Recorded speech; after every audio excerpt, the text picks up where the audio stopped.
Président Matomba, à la suite justement des intervenants ici sur le plateau, certes, du moins on convient ici ensemble qu'il y a certainement encore des complicités en interne et peut-être même au sein même des hommes, je préfère le dire comme ça, en tenue. Mais en outre également, on rappelle que la justice fait état justement aussi d'espionnage en plus du renseignement sur le dispositif de la garde présidentielle et on le dit avant l'envoi d'images aux Français par l'ancien président de la République, Mohamed Bazoum. Président Matomba. Écoutez, Madame Siké, vous parlez là d'un ancien chef d'État ou un président, si vous voulez, qui a été en pension et qui a été déposé par un coup de force. Oui. Ça veut dire que ce président avait des hommes qui lui sont et qui lui étaient fidèles. Oui. Donc, quand je dis qui sont, c'est-à-dire jusqu'à présent, il a des hommes qui lui sont fidèles. Demain, il aura des hommes qui lui seront fidèles. Il y a des hommes qui étaient fidèles, qui sont devenus des infidèles. Donc, c'est quelque chose de naturel qui existe et qui existera toujours. Lorsque vous êtes un homme, que vous soyez président ou vous occupez n'importe quelle fonction, ou tout simplement lorsque vous êtes un homme, il y a ces gens qui sont des inconditionnels, quel que soit ce qui arrive, ils seront toujours prêts à vous servir. Ça, c'est un élément. Maintenant, je vais peut-être venir sur un aspect qui est important. Oui. C'est le côté humain des autorités nigériennes. Vous allez voir que Bazoum est déposé. Il est gardé en résidence surveillée. Sa résidence n'est pas fouillée. Sa résidence, il a tout dans sa résidence. Ben, on dit juste qu'il est en résidence surveillée, pas plus. Alors que on voit là le côté humain, et là, demain, vous verrez que ce sont ces autorités qu'on taxera des personnes qui ne respectent pas les droits de l'homme.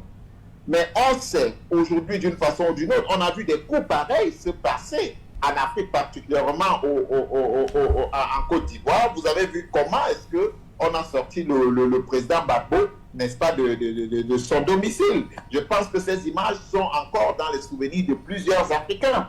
Mais qui était derrière ces coups? C'était des Français, bien évidemment. On a vu ce qui s'est passé en Libye.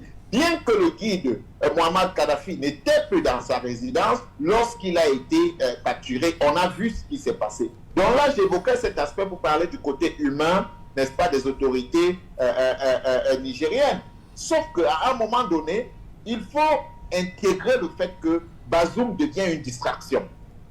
Il devient une distraction parce qu'il y a des enjeux beaucoup plus importants. Tenez-vous tranquille. Bazoum n'est pas le seul Nigérien qui peut renseigner les autorités sur des accords qui ont été signés avec des Français ou n'importe quel pays. Bazoum n'est pas le seul Nigérien qui a la connaissance de tous les dossiers. D'ailleurs, il n'était que président. Et autour du président, il y a toujours ce qu'on appelle des cabinets, des personnes ressources. Donc, il faut comprendre qu'à un moment donné, Bazoum devient une véritable distraction et qui va, n'est-ce pas, tenir les autorités nigériennes en haleine au point où elles ne feront pas ce qu'elles doivent faire. Il y a eu un coup de force en Guinée-Conakry. Est-ce que vous entendez parler aussi ainsi de Alpha Condé, comme on parle de Bazoum? Non. Doumbouya est en train de conduire sa transition avec tout ce qu'il fait, ses ministres qu'il a nommés, et ils sont en train d'avancer. Il y a eu un coup de force au Mali. Est-ce que vous entendez le même scénario du Niger? Non. Il y a eu un coup de force au Burkina Faso. Est-ce le même scénario avec le Niger? Non. Il y a eu un coup de force au Gabon. Est-ce le même scénario? Non. Je voudrais dire ceci. Bazoum, si hier il était une garantie pour que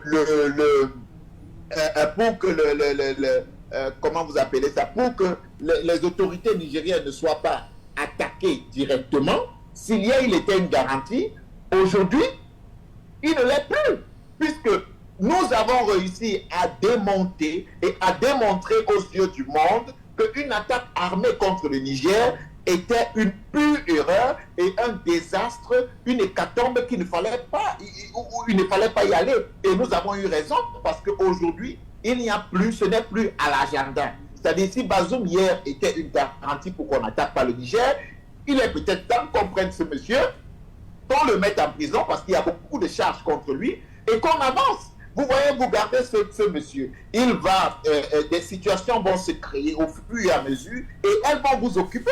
Le plus important, c'est qu'au bout d'un certain moment, le peuple nigérien vous posera la question. Qu'est-ce que vous avez fait depuis que vous êtes là? Vous direz quoi? Que vous étiez en train de vous occuper du cas Bazoum un an, pendant que le peuple a des véritables problèmes, a des véritables soucis. Je crois qu'il est peut-être temps que les autorités comprennent que, et là, quand on va compter, nous sommes à bientôt 3 ou plus de 3 mois déjà qu'ils sont, n'est-ce pas, au pouvoir. Mais les projections, c'est quoi? La durée de la transition, déjà, on ne la sait pas. Bon, elle peut rester éternelle si elle veut, à partir du moment où elle sait les intérêts du peuple. Sur le plan sécuritaire, qu'est-ce qui est prévu? Sur le plan alimentaire, qu'est-ce qui est prévu? Sur le plan sanitaire, qu'est-ce qui est prévu? Est-ce qu'on va rester toujours dans une distraction dans laquelle on nous enferme avec M. Bazoum? Je pense qu'il faut avancer. Il est beaucoup plus clair pour tout le monde que, quel que soit le cas, Bazoum ne reviendra plus au pouvoir. Même ceux qui veulent exfiltrer Bazoum. Ou alors Bazoum, aujourd'hui, a prouvé qu'en réalité, ce n'est pas lui qui dirigeait, n'est-ce pas, le Niger, que ce sont les Occidentaux, particulièrement la France, qui dirigeaient. C'est pour cette raison que vous voyez, la France voudrait absolument, n'est-ce pas, sortir Bazoum du Niger. Mais les secrets, Bazoum n'est pas le seul à les détenir. C'est pour dire que les autorités nigériennes aujourd'hui doivent comprendre qu'elles doivent avancer. Il y a plus à donner à cette population-là. Parce que, Madame Sike, je vais vous dire une chose.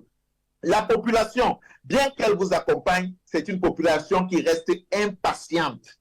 Après un an, quand les conditions de vie de cette population ne s'amélioreront pas, cette population descendra dans les rues. Et ça, il faut éviter ça. Il faut que les autorités nigériennes prennent, n'est-ce pas, la mesure des choses et se mettent donc directement à travailler pour le bien du peuple. Bazoum, pour moi, reste une distraction. Si, comme il a reconnu d'avoir trahi la nation, mais on prend Bazoum, on le met en prison. Ou alors, si on veut le garder dans cette maison-là, que cette maison devienne donc une prison, qu'elle soit fouillée. Il est inadmissible que c'est au moment du départ, de la fuite, la tentative de fuite de Bazoum, qu'on entre dans la maison et qu'on trouve que ce monsieur avait 11 téléphones à l'intérieur, qu'on trouve que ce monsieur avait de l'argent à l'intérieur, quand on sait quel est le pouvoir de l'argent. Combien de personnes il ne pouvait pas corrompre avec de l'argent? Les 11 téléphones servaient à quoi? Au juste. Donc, vous comprenez que si les autorités se focalisent sur Bazoum, ou alors la transition n'est pas encore totalement claire, si elles se focalisent sur Bazoum, elles comprendront que c'était plus simplement une distraction lorsque 1 an, 2 ans passeront. Vous, Président Matomba, rapidement. N'oubliez surtout pas de vous abonner et d'activer la cloche de notification pour ne rater aucune de nos prochaines vidéos.